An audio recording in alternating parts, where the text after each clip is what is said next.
চলুন ঘটনা চলে যাই।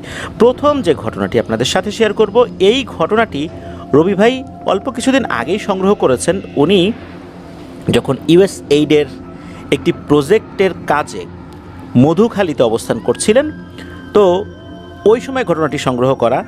মাঝে মাঝে মাছ কিনতে যেতেন, আর মাছ কেনার জন্য সাধারণত মাছের বাজারে যেতেন না, ওই মধুমতির তীরে যারা মাছ ধরে, একদম নদীর ফ্রেশ মাছ, তাদের কাছ থেকে মাছ কিনতে যেতেন। তো এমনই একজন ব্যক্তি যার বয়স 65 কি 66 বছর, যার নাম ইয়াকুব আলী, তার সাথে ওনার পরিচয় হয়। উনি রেগুলার মাছ ধরেন। তো ইয়াকুব আলী বসে বসে মাছ ধরছিলেন, বড়শি দিয়ে মাছ ধরছিলেন, এছাড়া তার বিভিন্ন ধরনের জাল আছে। তো ইয়াকুব আলী ওনাকে আগে থেকে বলে রাখতে হয়, কারণ এই ধরনের কাজ যারা করেন, বিশেষ করে নদীতে যারা মাছ ধরেন, এই মাছগুলোর চাহিদা থাকে ব্যাপক। আগে থেকে বলে না রাখলে এই মাছগুলো আসলে পাওয়া যায় না। এই জন্য ওনাকে একদিন আগেই বলার জন্য রবি ভাই গিয়েছিলেন। তো যাওয়ার পর ইয়াকুব আলীর সাথে কথা বলেন যে ভাই, আগামীকালকে আমাকে মাছ দিতে হবে। তো বলেছিলেন যে ঠিক আছে, যা পাই আপনাকে দিব না। তো কথাবার্তার একটা পর্যায়ে লক্ষ্য করলেন যে এই ইয়াকুব আলী উনি যেখানে বসে আছেন তার পাশেই একটা মাটির হাঁড়ির মধ্যে কিছু ছাই রাখা। উনি জিজ্ঞেস করলেন যে ভাই, এই ছাই কী কাজে লাগে মাছ ধরার? তো উনি বললেন যে এটা যেখানে মাছ উনি ধরেন সেখানে কিছুটা ছিটিয়ে দেন, তাহলে নাকি মাছ পাওয়ার সম্ভাবনা বেড়ে যায়। আর হচ্ছে রাতের বেলা এই জিনিসটা সাথে রেখে আশেপাশে কিছুটা ছিটিয়ে দিলে এই মেছো পিশাচ যেগুলো এসে বিরক্ত করে, এইগুলো থেকে নাকি দূরে থাকা যায়। তো যখন এই মেছো পিশাচের কথাটা শুনলেন, তখন তো রবি ভাই চিন্তা করলেন নিশ্চয়ই এই মেছো পিশাচের ঘটনা তার কাছে আছে। তখন এই ইয়াকুব আলী ভাইকে বললেন যে ভাই, আপনার কাছে কোনো ঘটনা আছে কিনা? উনি বলেন ঘটনা আছে মানে ঘটনার বস্তা আমার কাছে আছে, শুনে শেষ করতে পারবেন না কত ঘটনা। ছোটোবেলা থেকেই তো মাছ ধরি, নদীতে খালে বিলে, রাতের বেলা মাছ ধরি, কত ঘটনা শুনবেন আপনি। আছে, ঘটনা আছে। তো এই ইয়াকুব আলী ভাইয়ের সাথে ওনার ছেলে ছিল যার বয়স 18-19 বছর, সেও বসেছিল, সে লেখাপড়া করে, বাবার সাথে মাঝে মাঝে মাছ ধরে আর কি। তো ইয়াকুব আলী ভাই বললেন যে ওনার সাথে উল্লেখযোগ্য একটা ঘটনা, যেই ঘটনাটায় উনি মারাত্মক ভয় পেয়েছিলেন, এবং ওনার সাথে ওনার বড় ভাইও ছিল। সেই ঘটনাটি ঘটেছিল 2001 সালের দিকে। উনি তখনও বিয়ে করেন নাই। আর এই ইয়াকুব আলী ভাইয়ের বাড়িটা মূলত আলফাডাঙ্গাতে, ফরিদপুর জেলারই একটি উপজেলা। এই মধুমতি নদীর যে আলফাডাঙ্গার অংশটা পড়েছে, ওইখানে ওনার বাড়ি। আর এখন এই মধুখালীর দিকটাতে উনি থাকেন আর কি। আর মাছ ধরার কাজে বিভিন্ন সময় এই মধুমতি নদীরই বিভিন্ন জায়গায় উনি যান। তো সব জায়গায় ওনার পরিচিত। 2001 সালে ওই আলফাডাঙ্গার মধুমতির অংশেই উনি মাছ ধরার জন্য রাতের বেলা বের হয়েছেন, সাথে ওনার বড় ভাই ছিল। ওই দিন আবার খুব বৃষ্টি হচ্ছিল। বৃষ্টির সময় নাকি মাছ বেশ ভালোই পাওয়া যায়। ওই চিন্তা করে উনি বের হয়েছেন ছোট একটা ডিঙি নৌকা নিয়ে, ওনার বড় ভাই আছে সাথে। মাছ ধরতে ধরতে একটা সময় মাঝ নদীতে গিয়েছেন। সব কিছু ঠিকঠাক মতোই চলছিল। হঠাৎ করে ওনার বড় ভাই একটা জিনিস দেখে, চাঁদের আলোতে একটা জিনিস দেখে এই ইয়াকুব আলী ভাইকে বলছেন যে ইয়াকুব, দেখতো কি দেখি, ওটা কি দেখতো। তখন ইয়াকুব আলী ভাই তাকিয়ে একটা জিনিস দেখেন। সেটা হচ্ছে যে ওনারা দেখেন একটা কাফনে মোড়ানো লাশ ভেসে ভেসে আসছে। লাশের এই যে মাথার যে অংশটা, এটা কিন্তু ওই যে গিট দেয়া না, আবার পায়ের অংশটাও গিট দেয়া না, মানে এটা খোলা। সাধারণত কি হয় যে লাশ যখন কবরে রাখা হয় তখন কিন্তু এই গিটটা খুলে দেয়া হয়। কোনো জায়গায় হয়তো বা খোলে না, আবার অনেক জায়গায় খুলে দেয়। ওনারা বুঝতে পারেন যে এইটা কোনো লাশ।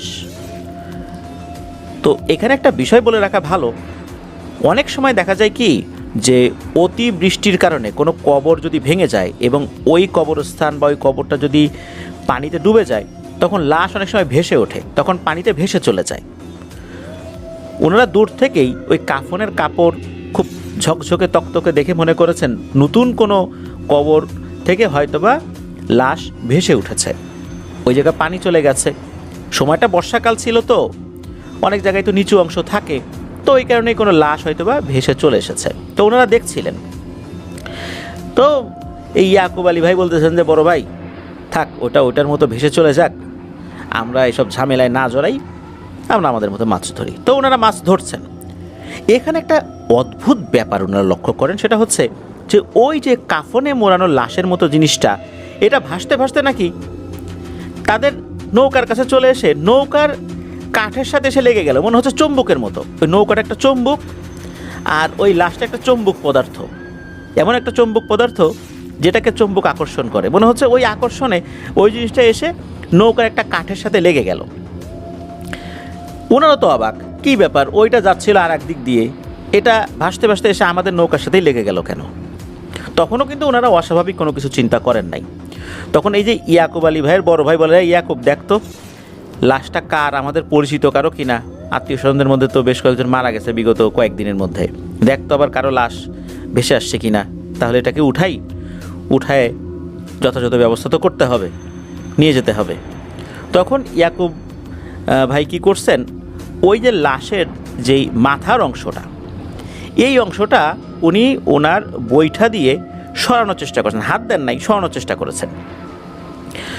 যখন সরালেন উনি তো অবাক, এর ভিতরে কিছুই নাই। উনি চিন্তা করলেন তাহলে পায়ের দিকে কিছু আছে কিনা। তো ওই পায়ের অংশের কাছ থেকে আবার কাপড় সরিয়ে দেখেন যারে কিছুই নাই। এরপরে কাফনের কাপড় বুকের অংশ থেকে সরিয়ে দেখেন যারে কিছুই নেই। অবাক করা ব্যাপার, এর ভিতরে কিছুই নাই, অথচ দেখে মনে হচ্ছিল এর ভিতরে একটা লাশ আসে। একটা লাশ কাফনের কাপড়ের ভিতরে ভরার পর, অর্থাৎ কাফনের কাপড় দিয়ে একটি লাশ মুড়িয়ে দেওয়ার পর যেরকম দেখা যায় এরকমই দেখা যাচ্ছিল। মাথার অংশ বোঝা যাচ্ছিল, বুকের অংশ বোঝা যাচ্ছিল, পায়ের মানে পেটের অংশ, পায়ের অংশ, মানে সব বোঝা যাচ্ছিল। মনে হচ্ছে পায়ের অংশটা একটু উপর দিকে উঠে থাকে না, পায়ের যে পাতাটা এটা উপরের দিকে উঠে থাকে, এরকম বোঝা যাচ্ছিল। কিন্তু এখন দেখা যাচ্ছে এর ভিতরে কিছুই নেই। তখন এই ইয়াকুব ভাইয়ের বড় ভাই বলতেছেন যে ধুর, মনে হয় এমনি ভেসে আসছে, রাতের বেলা আমরা কী থেকে কী দেখছি, তুই এই বইটা দিয়ে এইটাকে নদীর অন্যদিকে পাঠাই দে তো, নৌকার থেকে সরাইটা, এমনিতেই মনে হয় অন্য কোনো কিছুর কাপড় টাপড় ভেসে আসে, যা সরা, এরকম বলতেছে বিরক্ত হয়ে। তখন এই ইয়াকুব ভাই কী করছেন, ওনার হাতের বইটা দিয়ে নৌকার থেকে ওই জিনিসটা সরানোর চেষ্টা করছেন।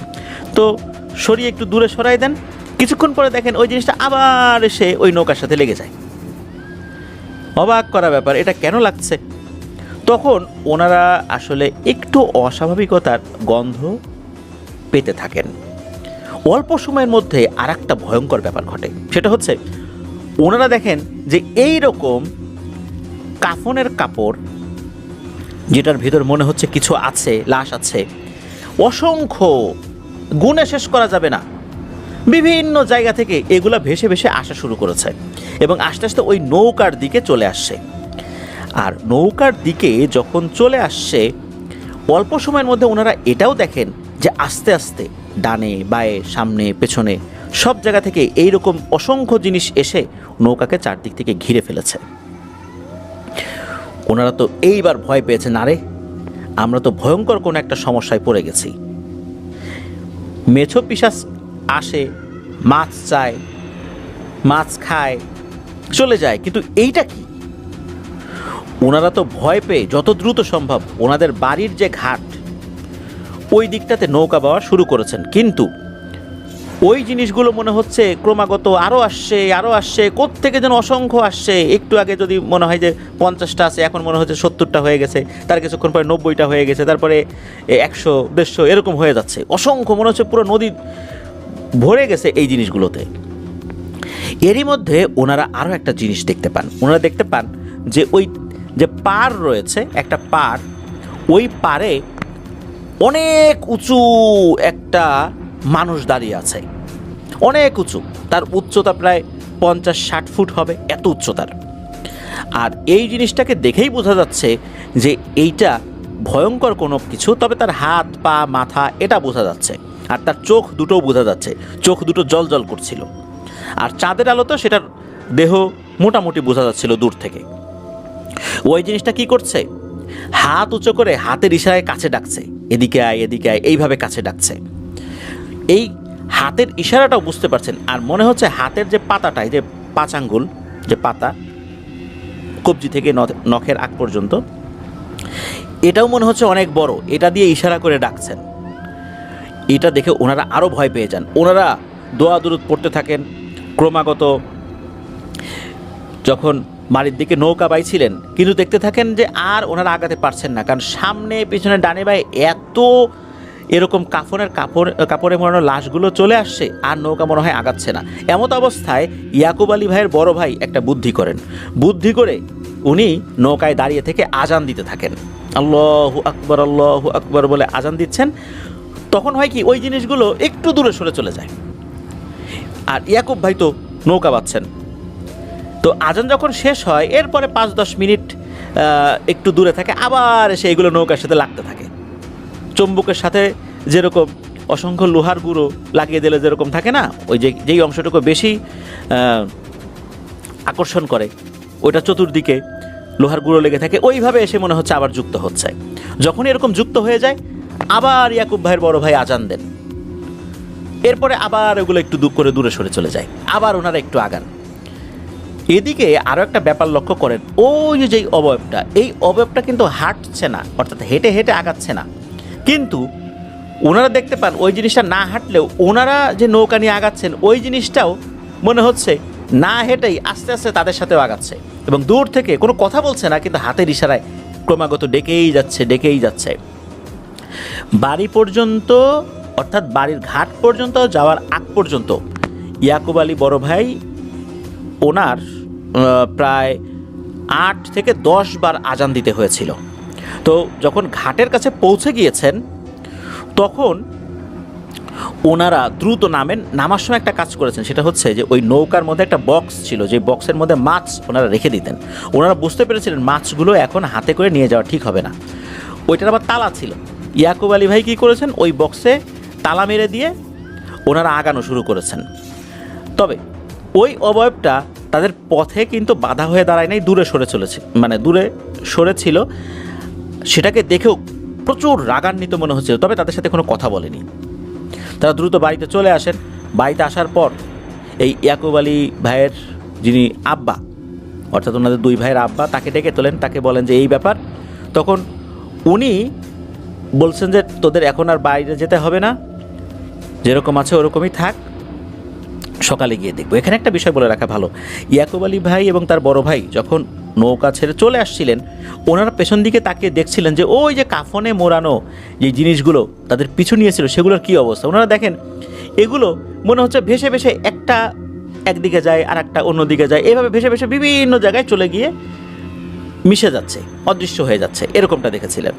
যাই হোক, পরের দিন সকালবেলা ইয়াকুব আলী ভাইয়ের আব্বা উনি ওই নৌকার ওখানে গিয়েছেন, দেখেন নৌকা ঠিকঠাক আছে, যেই বক্সের মধ্যে মাছ রাখা ছিল সেটাও তালাবদ্ধ আছে। উনি তো চাবি নিয়ে গিয়েছিলেন, ওইটা যখন খুলেছেন ভিতরে কোনো মাছই দেখতে পান নাই। ওনারা পরবর্তীতে আবার আসছেন, মানে ইয়াকুব আলী ভাই এবং তার বড় ভাই কিছুক্ষণ পরে আসছেন, দেখেন যে তার বাবা ওখানে দাঁড়ানো। তখন ওনার বাবা বলছেন, কী রে, তোরা না মাছ রাখছিলে এখানে? বলে, হ্যাঁ রাখছিলাম তো, এখানে তো বেশ কয়েকটা মাছ ছিল। বলে, এই দেখ একটা মাছও নেই। সবাই বুঝতে পারে ঘটনাটা কী হয়েছে। তখন ওনার বাবা বলেন যে আচ্ছা ঠিক আছে, বুঝতে পারছি, তবে যেই জিনিস তোদের পিছু নিয়েছে এটা স্বাভাবিক কোনো মেছো পিশাচ না, এটা আরও বড় ধরনের ক্ষতি করতে পারে তোদের। কারণ সাধারণ যে মেছো পিশাচগুলো ওরা যেভাবে মাছ খাওয়ার জন্য আসে, আক্রমণ করে, এগুলো এটা না। নিশ্চয়ই তোরা বড় ধরনের কোনো একটা সমস্যায় পড়ছিলি।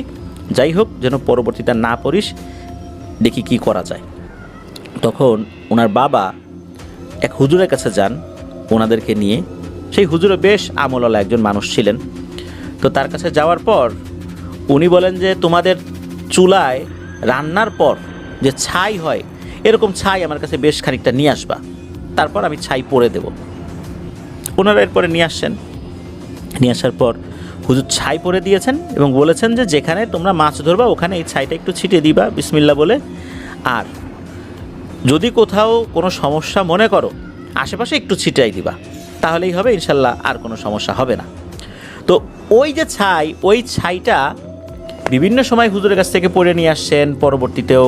তারপর ছাইয়ের সাথে অন্য ছাই মিক্স করে নিয়েছেন। হুজুর বলেছেন যদি শেষ হতে থাকে, যদি বারবার আসা কষ্ট মনে করো, তাহলে মিক্স করে নিবা, কোনো সমস্যা নেই। অন্য ছাই মিক্স করে নিয়েছেন। এভাবেই এখনও এই ইয়াকুব আলী ভাই ওই ছাইটা কাছে রাখেন আর এখনও সেভাবেই মাছ ধরছেন। উনি বলেছেন যে বিভিন্ন সময় এই মাছ ধরা রিলেটেড ভয়ঙ্কর ভয়ঙ্কর ঘটনা, যেটা স্বাভাবিক যে ঘটনাগুলো হয় মেছো পিশাচ সম্পর্কিত, এরকমটা না, আরও অনেক ভয়ঙ্কর ভয়ঙ্কর ঘটনা ওনার কাছে আছে। তো রবি ভাইকে অনুরোধ করব যে ওনার কাছ থেকে আরও এই ধরনের মাছ ধরা রিলেটেড ব্যতিক্রমী ঘটনা পাওয়া যায় কি না এই বিষয়টা একটু খেয়াল রাখবেন। আর যদিও বা রবি ভাই এখন মধুখালীতে নাই, উনি অন্য জায়গায় চলে আসছেন, তারপর অনুরোধ করব যদি কোনোভাবে ইয়াকুব আলী ভাইয়ের কাছ থেকে ঘটনা সংগ্রহ করা যায়। প্রিয় লিসেনার্স, চলুন চলে যাব রবি ভাইয়ের পাঠানো পরবর্তী আরও একটি নতুন ঘটনায়। আর এই ঘটনাটি কেমন লাগলো তা জানিয়ে কিন্তু এই ভিডিওর কমেন্ট সেকশনে কমেন্ট করতে ভুলবেন না। আর আপনারা যদি বিশেষ কোনো ঘটনার রিভিউ দিতে চান সেটাও দিতে পারবেন আমাদের ফেসবুক গ্রুপে। চলুন আমরা চলে যাই আমাদের এবারের এপিসোডের পরবর্তী আরও একটি নতুন ঘটনায়।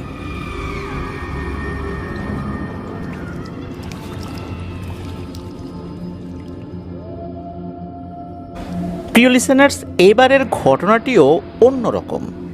আশা করছি এই ধরনের ঘটনা আপনারা প্রথম শুনছেন। তবে ঘটনাটি বলার আগে একটি বিষয় বলে রাখা ভালো। আমি এখানে এমন একটি প্রাণীর নাম বারবার উল্লেখ করব, এটা শোনার পর অনেকেই বিব্রত হতে পারেন। ছোটবেলাতে আমিও বিব্রত হতাম। তা আমার যিনি শিক্ষক হাফেজ মাওলানা মোহাম্মদ আলাউদ্দিন আল আজাদ, যিনি রাজবাড়ী জেলার বিনোদপুরে একটি মাদ্রাসার মোহতামিম অর্থাৎ প্রধান শিক্ষক এবং রহিমুন্নেসা মসজিদের উনি পেশ ইমাম এবং খতিব। ছোটবেলাতেই আমি যখন দেখেছি যে শুকর এই শব্দটা উচ্চারণের ক্ষেত্রে আমার পরিবারের যারা ময়মুরব্বীরা রয়েছেন তারা বলতেন নাপাক প্রাণী, অথবা বলতেন খিনজির, যেহেতু কোরআন শরীফে এটার আরবি বলা হয়েছে খিনজির, তো এটা বলতেন। তো আমি চিন্তা করতাম যে আসলেই যেটার নাম এটা বললে কি কোনো সমস্যা হবে। তো জানতে পারলাম যে এটার নাম নিলে নাকি মুখ নাপাক হয়ে যায়। তো এটা যখন আমি আমার শিক্ষকের কাছে জিজ্ঞেস করলাম, উনি এক বাক্যে সেটাকে নাকচ করে দিলেন যে না, এই ধারণাটা ঠিক নয়। হ্যাঁ, এটার মাংস খাওয়া হারাম, এটা নাপাকির মধ্যে থাকে, এটা সত্য। এটা দেখলেও অনেকেই বিব্রত বোধ করেন, এটাও সত্য। তবে এটার নাম নিলে যে মুখ নাপাক হয়ে যাবে, বিষয়টা এটা এরকম না। এটা মানুষের মধ্যে ভুল ধারণা। কেউ হয়তো বা নাম নিতে অস্বস্তি বোধ করেন, সেই হিসাবটা আলাদা।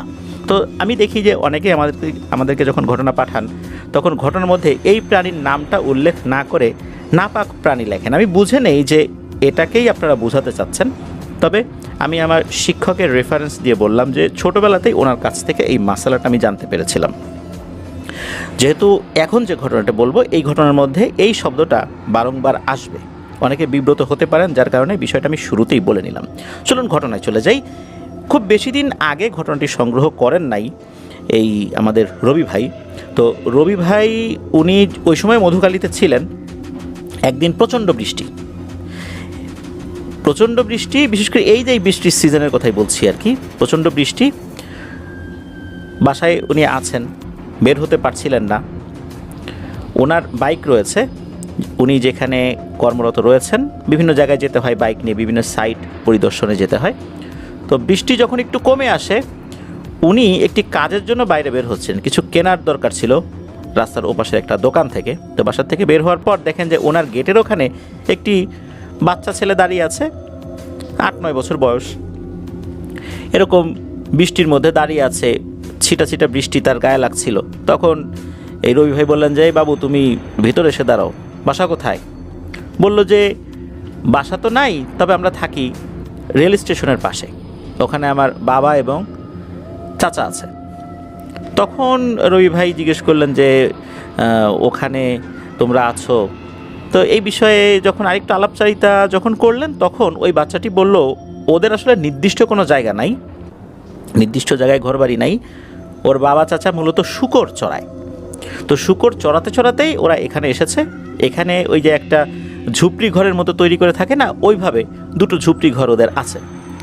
একটাতে ওদের কাকা থাকে আর একটাতে ওর বাবা এবং থাকে, এই ছেলেটা। ওর মা নাই, মা মারা গেছে। বেশ কিছু বছর আগে। তখন রবি ভাই দেখলেন যে ছেলেটা ওই বৃষ্টিতে কিছুটা ভিজে গিয়ে বেশ কাঁপছে, মানে ঠান্ডা লেগেছে মনে হচ্ছে, এরকম একটা অবস্থা। উনি তখন বাচ্চাটিকে মুছিয়ে দেওয়ার জন্য একটা জিনিস দিলেন এবং বুঝতে পারলেন যে বাচ্চাটা বেশ মানে একটু ভয়ও পেয়েছে, একটা অপরিচিত জায়গায় আসে। ও মূলত হাঁটতে হাঁটতে এদিকে চলে এসেছিল ঘোরার জন্য, বৃষ্টি হয়েছে, এখানে দাঁড়িয়ে গেছে। রবি ভাই তখন কি করেছেন, উনি ওই পাশের দোকান থেকে কিছু জিনিস কিনে দিয়েছেন বাচ্চাটাকে খাওয়ার জন্য এবং বললেন যে তুমি দাঁড়াও, আমি তো এখন বের হব, বৃষ্টিটাও কমে আসছে, আমি বাইকটা নিয়ে বের হয়ে তোমাকে তোমার বাসা পর্যন্ত আগায় দিয়ে আসি।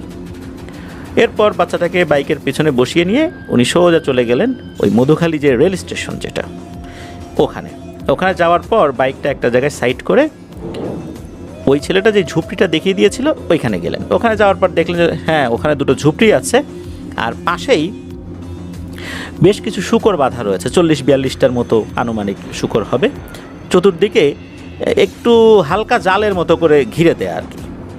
তো ওখানে যাওয়ার পর সে তার বাবাকে ডাকলো, বাবা আসলো। হঠাৎ করে অপরিচিত একটা লোক কাছে দেখে উনি একটু বিব্রত হলেন। এর পিছনে কারণও রয়েছে, কারণ যারা শূকর চড়ায় এদের সাথে লোকজন খুব একটা বেশি ভালো করে কথা বলে না, তাদেরকে অচ্ছুত মনে করে, যার কারণে তাদেরকে আসলে কেউ যে ভালোভাবে কথা বলবে, পরিচয় যদি কেউ জানে যে সে এই কাজটা করে, তো এটা তো আসলে নর্মালি হয় না। তারপর উনি একজন অপরিচিত লোক তার ছেলেকে সাথে নিয়ে আসছে। তো ছেলে বলল যে সে ওইভাবে বৃষ্টিতে ভেজা ছিল, যে বাবা এই আঙ্কেল আমাকে কিছু খাবার কিনে দিছে এবং আমাকে নিয়ে আসছে। তো এটা শোনার পর তার বাবা বেশ সুন্দর করে একটা নির্মল হাসি দিল, বলল যে ভাই আপনি আসছেন, বসেন। এখন বসবে কোথায়, তাদের তো আর এরকম চেয়ার টেবিল নাই, ওই ঝুপড়ির মধ্যেই বসতে হবে। হঠাৎ করে কি হয়েছে, বৃষ্টি আবার বেড়ে গেছে, এই কারণে রবি ভাই ওখান থেকে চলে যাবেন সে উপায়টা ছিল না। আর রবি ভাই চিন্তা করেছেন যে এখানে আসছি, যারা শূকর চড়ায় যেহেতু ওরা নির্দিষ্ট জায়গায় থাকে না, বিভিন্ন জায়গায় ঘুরে বেড়ায়, অনেক প্যারানরমাল ঘটনা আর বা এই কাজ যারা করে এরাও বিভিন্ন কালো জাদু সম্পর্কিত ঘটনা জানে। তো যেহেতু সুযোগ হয়ে গেল, উনি ঝুপড়িতে বসলেন, ওদের ছাতা ছিল। তখন এই ছেলেটা তো মোটামুটি 8-9 বছর বয়স বা 9-10 বছর বয়স, তো একটু বড়ই। তো ছাতা যেহেতু ছিল, রবি ভাই বললেন যে বাবা তুমি তোমাদের এই ছাতাটা নিয়ে একটু চা বিস্কুট নিয়ে আসো। দোকানে গেলেই তারা নির্দিষ্ট টাকার চা একটা কিছুতে ভরে দেবে, ওয়ান টাইম গ্লাস নিয়ে এসো। তো বাচ্চাটা ছাতা নিয়ে চলে গেল। এরপরে আলাপচারিতা শুরু হলো। আলাপচারিতায় বিভিন্ন বিষয় আলোচনা হলো, জানা গেল যে আসলে এই যেই দুইজন আসছে সাথে এনার ছেলে, মূলত এনাদের পূর্বপুরুষ বাপ দাদারা ওনারা আসছিলেন অনেক আগে ভারত থেকে। এনাদের নির্দিষ্ট ঘরবাড়ি নাই, বহুদিন যাবৎ বাংলাদেশে ওনারা রয়েছেন, নির্দিষ্ট ঘরবাড়ি নাই, এভাবেই ওনারা বিভিন্ন জায়গায় শূকর চড়িয়ে বেড়ান, সারা বাংলাদেশের বিভিন্ন জায়গায় চড়িয়ে বেড়ান। একবারে যে বের হন, একটা নির্দিষ্ট সিজন পার করে আবার ফেরেন। আর এই শূকরগুলোর যিনি মালিক, তার বাড়ি ময়মনসিংহের ফুলবাড়ি যে এলাকা আর কি, বা ফুলপুর যেটা আর কি, সেখানে। তো ওইখানকার যিনি মহাজন, তিনি মূলত এই শূকরগুলো তাকে দিয়েছেন 2001 সাল থেকে এই 2025 সালে 25 বছর একই মহাজনের শূকর ওনারা চড়িয়ে বেড়াচ্ছেন। বিশ্বস্ত হওয়ার কারণে মহাজন অন্য কাউকে তার শূকরগুলো দেয় না, সেই মহাজনও হিন্দু। তো এই যেই বাচ্চাটার বাবা, তার নাম হচ্ছে সুকুমার পাল আর চাচার নাম হচ্ছে সুশীল পাল। তো কিছু সময় পর সুশীল পালও আসলো, এক জায়গায় বসলো, ছেলেটাও বিস্কুট নিয়ে আসছে, চা নিয়ে আসছে। এরপর আলাপচারিতার একটা পর্যায়ে যখন ওই ব্ল্যাক ম্যাজিক সম্পর্কিত বিষয় উঠলো, তখন এই ব্ল্যাক ম্যাজিক শব্দটার সাথে আসলে ওনারা পরিচিত না, ওনারা এই বান মারা, জাদু এই শব্দগুলোর সাথে পরিচিত, এমনকি কুফুরি শব্দটার সাথে ওনারা ওইভাবে পরিচিত না। তো যাই হোক, যখন বুঝিয়ে বললেন রবি ভাই, তখন ওনারা বলেন হ্যাঁ একটা ঘটনা আছে, ঘটনা অনেক আছে, বলার মতো একটা ঘটনা আছে, যেই ঘটনাটা এই সুশীল পাল এবং সুকুমার পাল দুইজনই প্রত্যক্ষ করেছেন। বলা যায় দুজনই এই ঘটনা ওনারা প্রত্যক্ষ করেছেন, দুজনই এই ঘটনার শিকার হয়েছেন।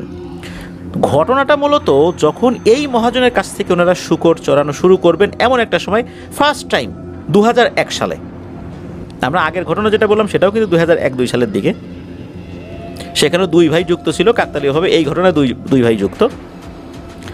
তো 2001 সালের দিকে ফার্স্ট টাইম ওনারা ওই মহাজনের শূকর চড়ানোর জন্য চুক্তিবদ্ধ হন। ওনাদের চুক্তিগুলো আসলে ভিন্ন রকম থাকে। সেটা হচ্ছে যে শূকর নিয়ে ওনারা যখন বাইরে বের হন, চড়িয়ে বেড়ান, দীর্ঘ একটা সময় চড়িয়ে বেড়ান, প্রায় 8 মাস, 9 মাস, কখনো 10 মাস, কখনো 6 মাস, এরকম 6 মাসের কম হয় না।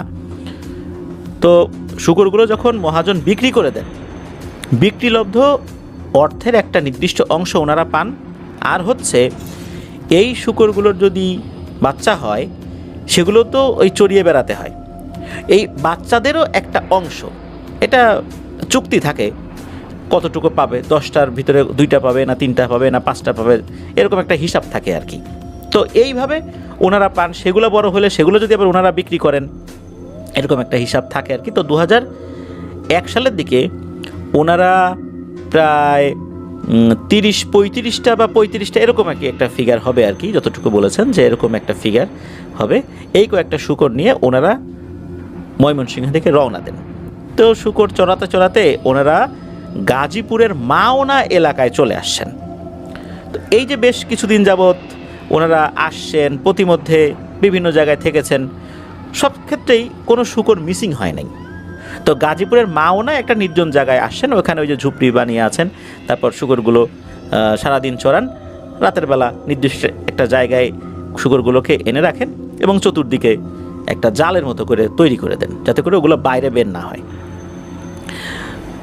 তো এরকম ওনারা করেছেন। তো এখন হয়েছে কি, প্রথম দিন ঠিকঠাক মতো গিয়েছে, দ্বিতীয় দিন সকালবেলা যখন শূকরগুলো নিয়ে বাইরে চড়াতে যাবেন, গণনা করতে গিয়ে দেখা গেল একটা শূকর কম। তাও কোন শূকরটা কম?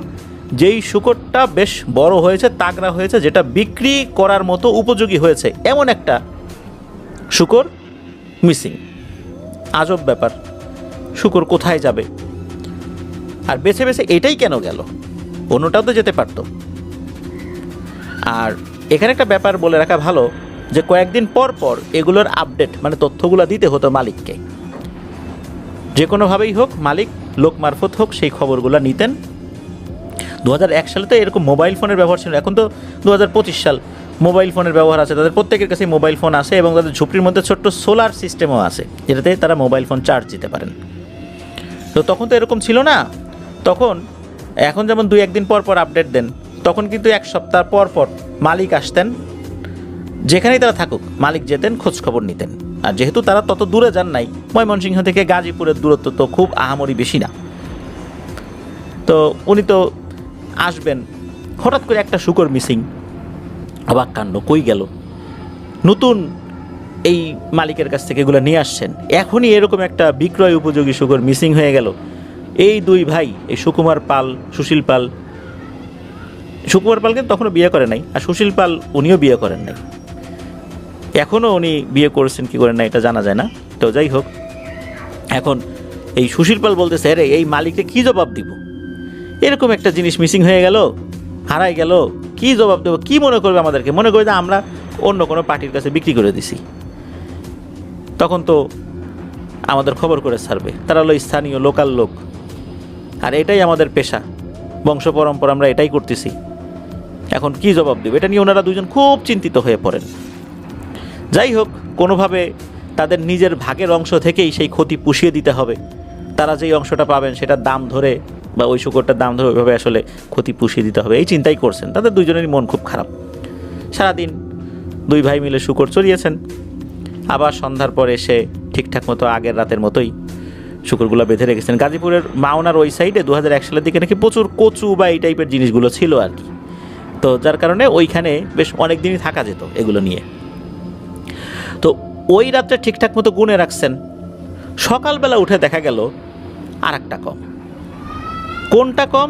ঠিক যেটা বিক্রয় উপযোগী হতে পারে এমন আর একটা শূকর মিসিং।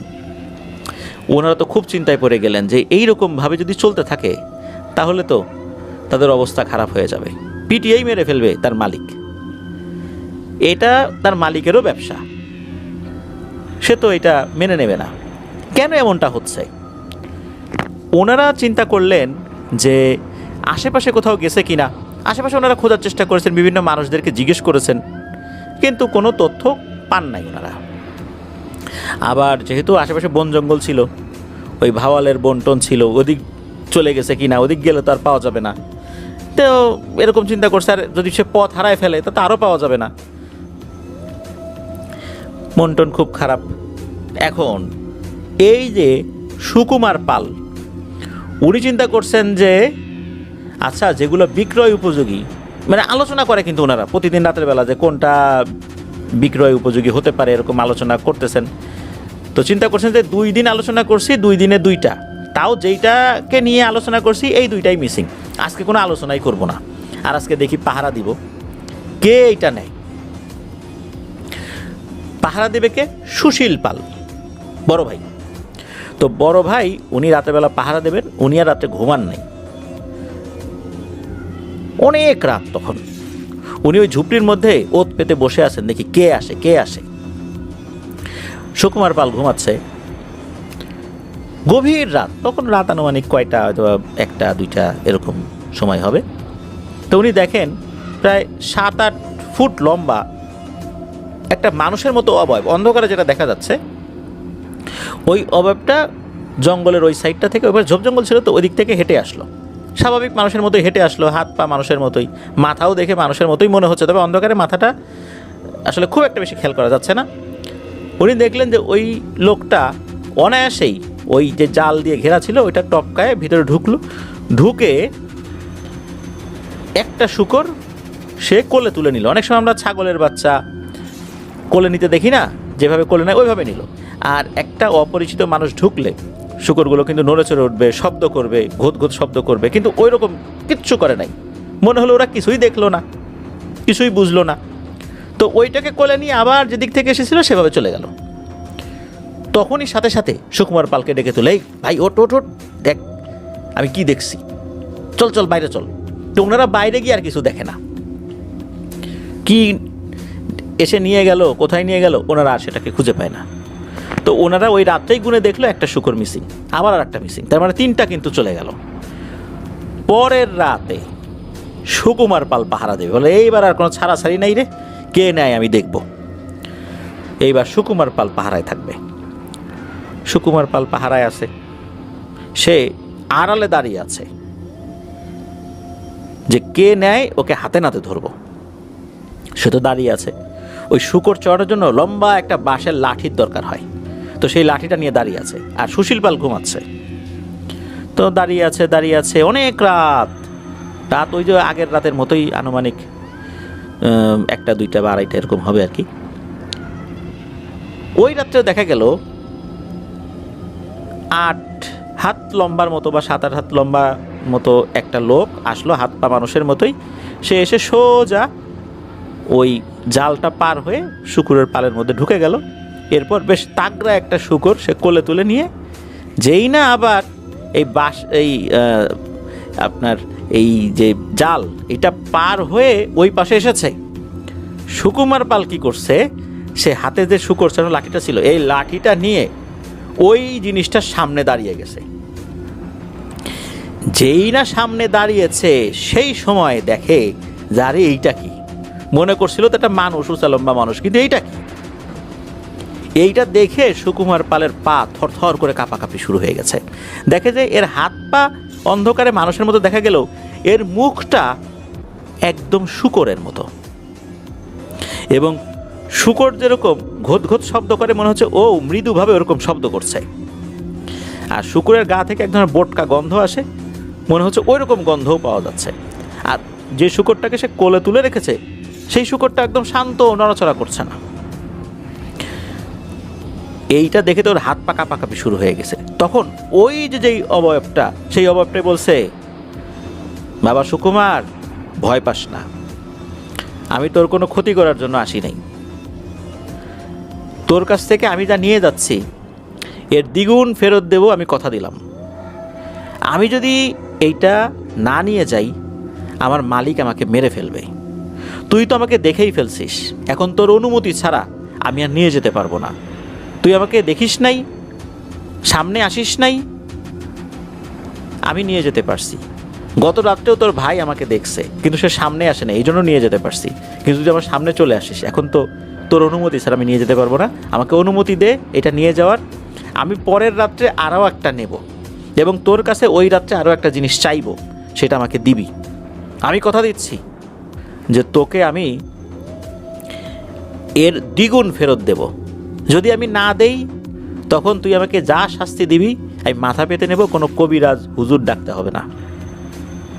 সুকুমার পালের তো হাত পা কাঁপাকাঁপি উঠছে যে এরকম একটা জিনিস, এই জিনিসের কথা সে তার বাপ দাদার মুখে শুনেছে যে এই ধরনের কিছু প্রাণী মাঝে মাঝে চলে আসে, মানুষের মতো দেখতে কিন্তু মুখমণ্ডলটা শূকরের মতো, এরা অত্যন্ত শক্তিশালী হয়। তবে শূকরের পালের মধ্যে এসে যদি শূকর নিয়ে যায় তখন এদেরকে বাধা দিতে হয় না। ওই সময় তারা কিছু করতে না পারলেও পরবর্তীতে ক্ষতি করতে পারে, এবং এরা নাকি যারা শূকর ছাড়া এদের অনেক উপকারও করে।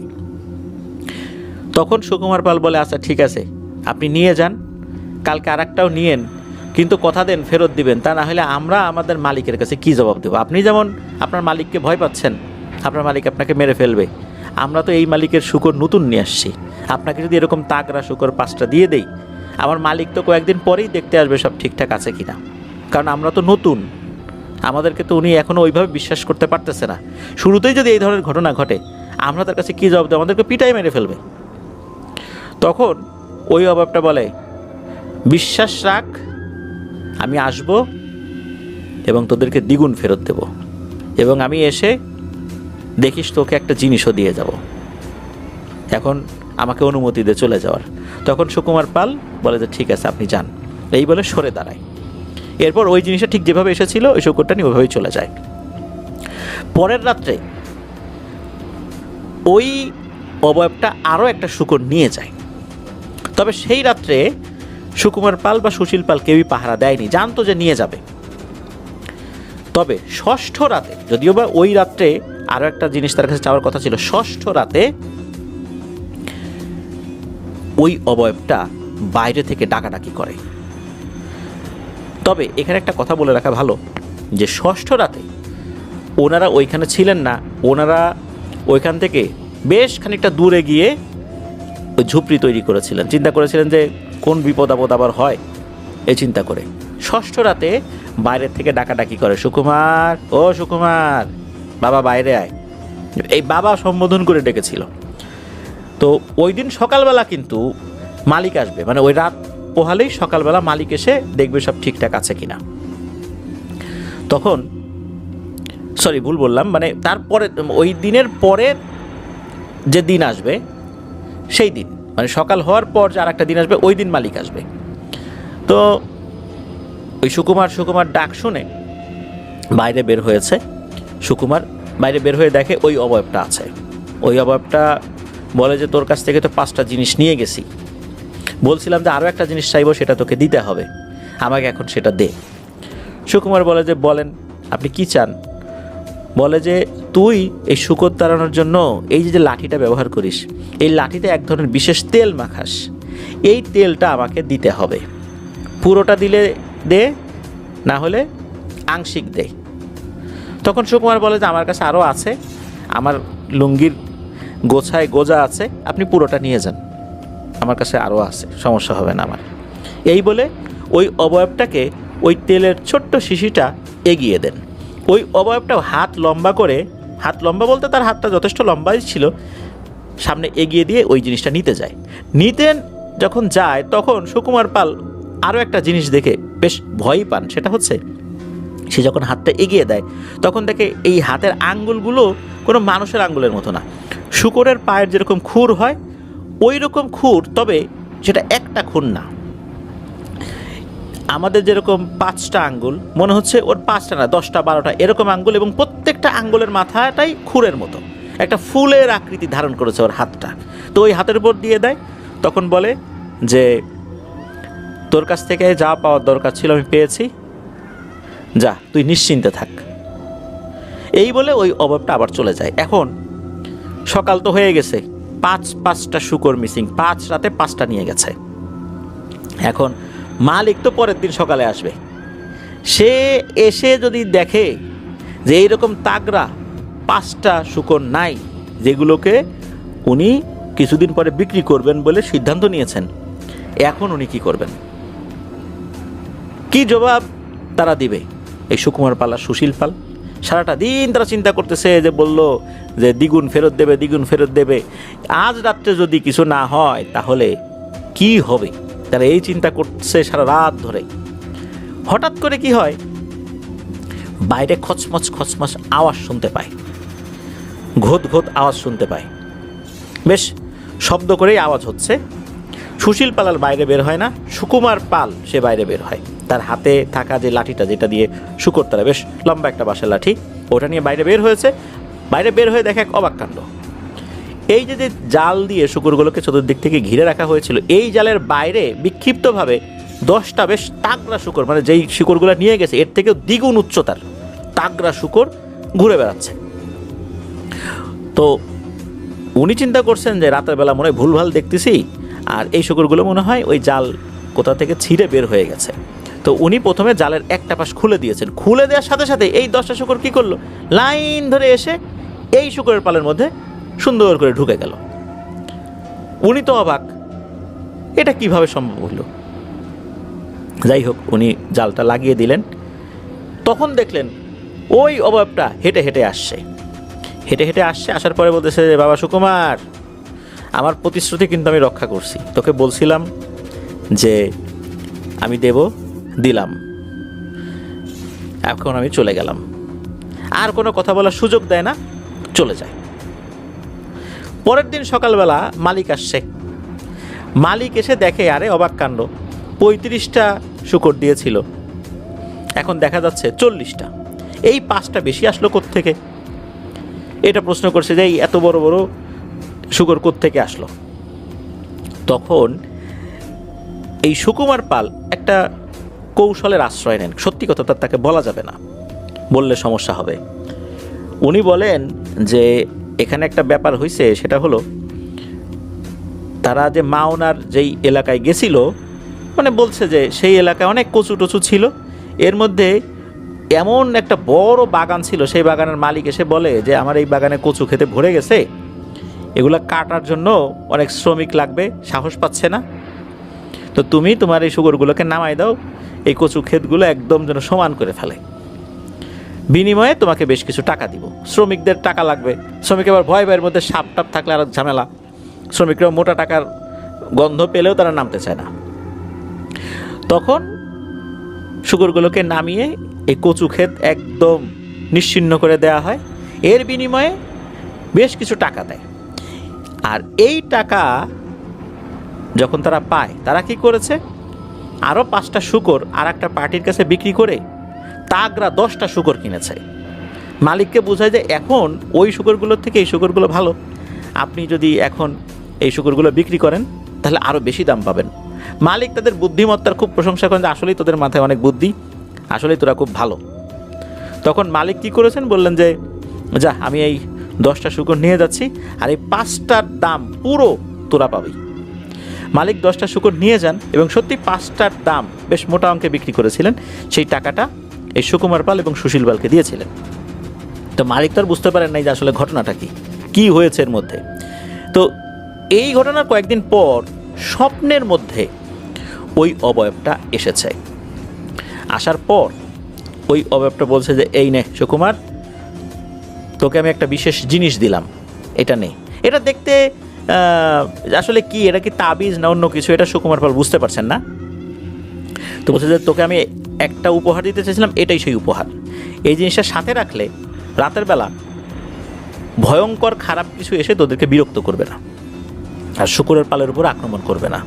তবে আমি যদি কখনো আসি আমাকে কিছু দিস। এই বলে চলে যেতে চাই। ওই সময় স্বপ্নের মধ্যেই সুকুমার পাল ওই অভাবটাকে জিজ্ঞেস করেন যে আচ্ছা, আপনার কথা তো আমরা আমাদের বাপ দাদার মুখে শুনেছি, আপনি এরকম দেখতে, তারাও কখনো কখনো দেখেছে। এখন আমাকে একটা বিষয় বলেন যে এই যে 5টা শুকর নিয়ে গেলেন, তারপর তেল নিয়ে গেলেন, এটা নিয়ে আসলে কি করেছেন? তখন ওই অভাবটা বলে যে শোন, আমার মালিক একজন তান্ত্রিক কবিরাজ, সে অত্যন্ত শক্তিশালী, আমাকে সে বন্দি করে রেখেছে, আমার আর তার কাছ থেকে মুক্তি নাই। সে কালো জাদু করে। বিশেষ বিশেষ কালো জাদুর জন্য বিশেষ বিশেষ সময় শূকরের প্রয়োজন হয়। তখন সে আমাকে বলে এই জিনিসগুলো নিয়ে আসতে, আর এই কাজগুলোর মাধ্যমে অনেক টাকা সে পায়। তখন আমি এইগুলো নিয়ে যাই। যদি কখনো এই শূকরগুলো যারা চড়ায় বা এগুলোর যারা মালিক তাদের সাথে দেখা হয়ে যায়, তখনই শুধু আমি এদেরকে দ্বিগুণটা ফেরত দেই, তাছাড়া আমি দেই না। তোদের সাথে দেখা হয়ে গেছে, আমি কথা দিয়েছিলাম দেব। তো এই শূকরগুলো দিয়ে মূলত কালো জাদু করেছে, আমাকে বাধ্য করেছে এগুলো নিয়ে যেতে। আর ওই যে তেল, এই তেলটাও তার দরকার ছিল, যেটা আমি তোর কাছ থেকে নিয়েছি সেটাও আমি তাকে দিয়েছি। এই কাজের বিনিময়ে সে অনেক টাকা পেয়েছে। আমি যেহেতু তাকে বলেছি যে এটা আনার জন্য, আমি কথা দিয়েছি যে তাকে দ্বিগুণ ফেরত দেব, এই জন্য আমার প্রতিশ্রুতি রক্ষা করতে হবে। তান্ত্রিককে এই কথা বলার পর ওই টাকা থেকে সেও আমাকে মোটা অঙ্কের টাকা দেয়। সেই টাকা দিয়ে আমি অন্য জায়গা থেকে বেশ তাগড়া শূকর কিনে নিয়েছি, কিনে নিয়ে আমি তোদেরকে দিয়েছি। অন্য কারো কাছ থেকে চুরি করে এনে দিইনি। এটাই আমার প্রতিশ্রুতি ছিল, আমি সেটা দিয়েছি। আর যেই জিনিসটা আমি আলাদাভাবে দিলাম এটা সাথে রাখবি। এর কথা বলে ওই অভাবটা মিলিয়ে যায়। এরপরে ওই সুকুমার পাল তার হাতে বেঁধে রাখা একটা ব্রেসলেটের মতো জিনিস আছে, তো ওইটার ভেতরে ওই জিনিসটা ছিল। স্বপ্নের মধ্যে ওই জিনিসটা দিলেও ঘুম থেকে উঠে দেখে তার হাতের মধ্যেই ওই জিনিসটা আছে। সুকুমার পাল এটা দেখতে পায়, তো ওই জিনিসটা এখনও তার হাতে সে রেখেছে। এর বিভিন্ন সময় টুকিটাকি ঘটনা তো ঘটছেই, তো উল্লেখযোগ্য ঘটনা এটাই ছিল যে এভাবে তারা একবার একটা ঘটনার মুখোমুখি হয়েছিলেন। আর ওই জিনিসটার নাম যে কি এটা আসলে উনিও ওইভাবে বলতে পারেন নাই, তবে ওই সুকুমার পাল এতটুকু বলেছিলেন এগুলোকে তারা সর্দার বলে ডাকে, সর্দার। ওই অভাবটার সাথে পরবর্তীতে আর কখনোই সুকুমার পাল বা সুশীল পালের সাক্ষাৎ হয়নি, এতটুকুই জানিয়েছিলেন। প্রিয় লিসেনার্স, এটি ছিল ঘটনা। ঘটনাটা বেশ অদ্ভুত, তাই না? তাদের কালচারটা টোটালি আলাদা যারা এই কাজগুলো করেন।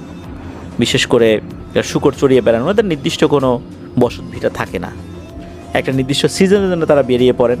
এদের উপর বেশ কিছু ডকুমেন্টারিও আছে, আপনার ইউটিউবে সার্চ দিলেও দেখতে পারবেন যে এদের জীবনটা খুব কষ্টের। কিন্তু তারা তাদের যে প্রফেশনটা মেনটেন করছেন, এইটা আমাদের দৃষ্টিতে সেটা বৈধ নয় ধর্মীয় দৃষ্টিকোণ থেকেও। আর তারা ওটা শিখেছেন বংশ পরম্পরায়, তারা সেটাই করছেন। তাদের হিসাবটা আসলে আলাদা, তবে তাদের জীবনটা কিন্তু অনেক কষ্টের। আমি কি এই ধরনের জীবনযাপনে অভ্যস্ত হতে পারবো সহজে? নিশ্চয়ই না। কিন্তু তারা বংশ পরম্পরায় বহু বছর ধরে তারা এই কাজের সাথেই অভ্যস্ত হয়ে গিয়েছেন। ধন্যবাদ জানাচ্ছি রবি ভাইকে, একদম রুট লেভেল থেকে এমন কিছু ঘটনা আমাদেরকে এনে দেওয়ার জন্য। প্রিয় লিসেনার্স, কেমন লাগছে ঘটনাগুলো? চলুন আমরা চলে যাব আমাদের এবারের এপিসোডের সেই ঘটনায়, যেই ঘটনার শিরোনাম আমরা দিয়েছি ইফরিত নাইব। চলুন শুনে আসি আমাদের এবার ফ্রাইডে স্পেশাল এপিসোডের তৃতীয় এবং শেষ ঘটনাটি।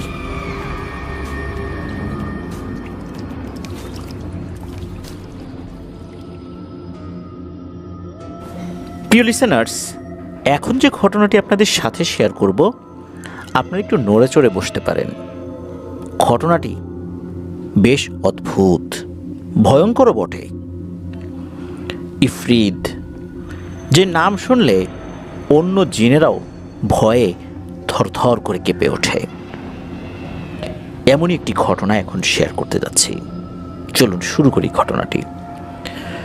এই ঘটনাটি রবি ভাইকে দিয়েছেন মোহাম্মদ আব্দুর রহিম ভাই নামক একজন ব্যক্তি, যিনি ইউনিভার্সিটির বড় ভাই ছিলেন ওনার। তো একদিন ওনার কাছে আসেন, ওনার সাথে আলাপ আলোচনা হচ্ছে। বিশেষ করে ভয়ের ঘটনা সংগ্রহ করার উৎসাহটা কিন্তু রবি ভাই এই রহিম ভাইয়ের কাছ থেকে পেয়েছিলেন। তো ওনার সাথে আলাপচারিতার একটা পর্যায়ে এসে আব্দুর রহিম ভাই একটি ঘটনা শেয়ার করেন। ওনার আপন চাচার সাথে ঘটেছিল 1985 সালে। ওই চাচার নাম আসাদ, আমরা আসাদ চাচা বলে সম্বোধন করব। তো এই রহিম ভাই, আসাদ চাচা, ওনাদের বাড়ি হচ্ছে নাটোর জেলার বড়াইগ্রাম উপজেলার উত্তরপাড়া গ্রামে। এই আসাদ চাচা উনি ধান কাটার কাজ করতেন, উনি ছিলেন সর্দার। ওনার আন্ডারে 20-25 জন কৃষক থাকতেন। ধান কাটার সিজনে উনি বিভিন্ন জমির মালিকদের সাথে কন্ট্যাক্ট করতেন, কৃষকদেরকে নিয়ে চলে যেতেন। তো এভাবেই চুক্তিবদ্ধ হয়ে বিভিন্ন জায়গায় যেতেন, শুধু যে নাটোর তা না, বিভিন্ন জায়গায় যেতেন। তো এমনই একটি কাজ ওনারা পান কুমিল্লার দেবিদ্বার উপজেলার একটি গ্রামে, যার বাড়িতে ওনারা কাজ করতে গিয়েছিলেন। সেই বাড়ির মালিকের নাম হচ্ছে নায়েব প্রামাণিক। তখন অগ্রহায়ণ মাস ছিল, ধান কাটার মৌসুম। তো যেখানে গিয়েছেন আগে থেকেই তো আলাপ আলোচনা ছিল যে এতজন লোক যাবে, সেরকম আয়োজন ছিল। তো ওখানে যাওয়ার পর এই যে চাচা, উনি ওই নায়েব প্রামাণিককে বলেন যে ভাই, আমি তো আসলে একাকী থেকে অভ্যস্ত, আমি এত মানুষের সাথে আসলে ঘুমাই না, তাছাড়া আমি সর্দার, তো একসাথে ঘুমালে বিষয়টা কেমন লাগে না, আপনি আমার জন্য একটু কষ্ট করে আলাদা থাকার ব্যবস্থা করেন। তখন নায়েব প্রামাণিক বলল যে আমার যে ঘরগুলো আছে সবগুলোতেই তো পরিবারের সদস্যরা থাকে, তবে হ্যাঁ, আমার গোয়াল ঘরটা অনেক বড়, গোয়াল ঘরের এক পাশে গরু ছাগল থাকে, অন্য পাশে থাকার জায়গা আছে, সেখানে মূলত খড়টর রাখা হয়, ওটা পরিষ্কার করে দিচ্ছি, ওখানে জানালাও আছে, দরজাও আছে, কয়েকটা জানালা আছে, তোমার থাকতে অসুবিধা হবে না। তো কয়েক ঘন্টার মধ্যেই সেই ঘরটা রেডি করে দেন শুধু ওনার জন্য, আর অন্যরা যারা ছিলেন যে শ্রমিকরা, ওনারা অন্য জায়গায় থাকবেন, ওই বাড়িরই আরেকটা জায়গায়। ওইখানে যে রুমটা, সেই রুমটা নায়েব প্রামাণিক যেভাবে তৈরি করে দিয়েছিলেন মোটামুটি ভালোই ছিল। তো আসাদ চাচা যখন ওই রুমে গিয়েছেন, উনি দেখেন যে ওইখানে জানালা আছে কয়েকটা, একটা পাশ দিয়ে মাঠ দেখা যায়, আর একটা জানালা খুললে ওই গরু ছাগল দেখা যায়, আর একটা পাশ দিয়ে রাস্তা দেখা যায়, মানে বেশ কয়েকটা জানালা কিন্তু ছিল, আর দরজা তো আছেই। তো উনি যেহেতু বেশ জার্নি করে আসছিলেন ওনার সঙ্গী সাথী নিয়ে, সবাই বেশ ক্লান্তই ছিলেন, ক্লান্ত শরীরে ওই দিন তাড়াতাড়ি সন্ধ্যার পরে ঘুমিয়ে পড়েছেন, পরের দিন থেকে কাজ শুরু হবে। তো প্রথম রাত্রে যখন উনি ঘুমিয়েছেন, ঘুমানোর পর একটা সময় এসে ওর ঘুম ভেঙে যায়। তখন কিন্তু একটু গরম ছিল ওইখানে, আর যেই রুমটা ওনাকে দেওয়া হয়েছিল, তো জানালা তো আছেই, জানালাগুলোও খোলা ছিল। তো গরমের কারণে একটা সময় এসে ওনার ঘুম ভেঙে যায়। তো ঘুম যখন ভেঙে গিয়েছে, এক পাশ থেকে অন্য পাশে যখন কাত হয়েছেন, ওনার নজর যায় জানালা দিয়ে বাইরের দিকে, যেই পাশটাতে মাঠ রয়েছে।